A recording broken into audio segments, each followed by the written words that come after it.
In the European Union, greenhouse gas emissions from aviation increased by 87% between 1990 and 2006. Aviation has the highest growth rate of all modes of transportation. Between 1970 and 1995, the number of kilometers flown by passengers grew by 360%.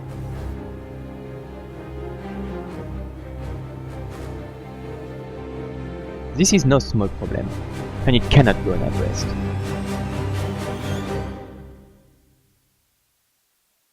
When I saw the Airbus FYI challenge, it struck me as a way to make a real difference. Not just the doing my part type of way. I thought we had some ideas that could possibly really make a global impact. You guys don't understand what sustainability is. Why is that?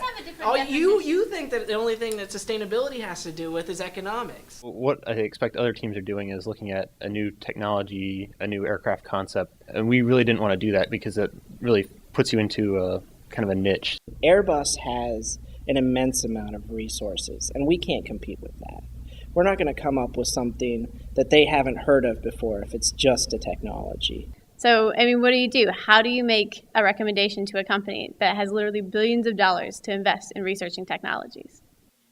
We decided that rather than looking into a specific area or technology, that we would focus on a high level of Airbus's operations. What we can do is come up with a new way of thinking about the problem as a whole. So we were getting close. We had a directive, and the final challenge was going to be putting all our skills together in a cohesive form. It was exciting. It was hard. It was really hard. We had to focus on several different parts of the system. So, for example, fuel, aircraft, air control, air traffic management. It was very hard to be so generalist. We met in the morning, and we all sat in one of the back offices that we have here. And we had spent hours trying to come up with different processes, and we started putting it all together. We've got arrows going from one thing to the next, and another arrow looping back, and the whole thing was really complicated. And at that point, we kind of wrote it down, and we're like, all right, how do we put this together? I think the way this is going to work best is if you put it into some sort of V diagram. So you start up at the fleet level, and then you come down through. If you broke it down into 3 smaller segments, air transportation system and the vehicle system, and then you've got the subsystems, that those 3 bubbles kind of included everything. But it wasn't just you go down and that's it. That's all the analysis that you do. You have to take it down and then feed it back up, and that made the V diagram. This was what we were going to be presenting to Airbus. This methodology is a top-down, bottom-up approach represented by a V diagram. The objective is to help a company select what technologies it will invest in based on their long-term environmental goals. The process begins by evaluating the impact of the air transportation system on the environment based on the projected growth of aviation. The goal at this level is to identify areas of the air transportation system that have the largest impact for the future. Once the key areas are known, quantitative requirements for an aircraft are determined and future goals can be set.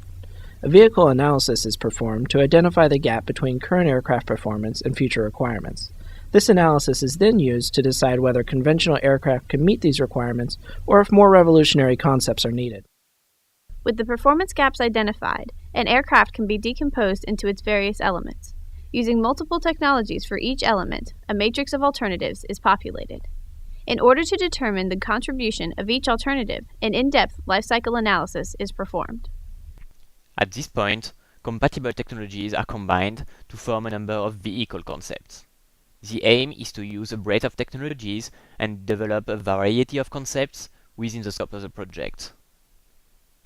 Using the concepts created at the vehicle level, estimates are developed for how those technologies would improve the vehicle system as a whole. Those estimates can then be integrated into the fleet-level analysis to assess the overall impact on the air transportation system.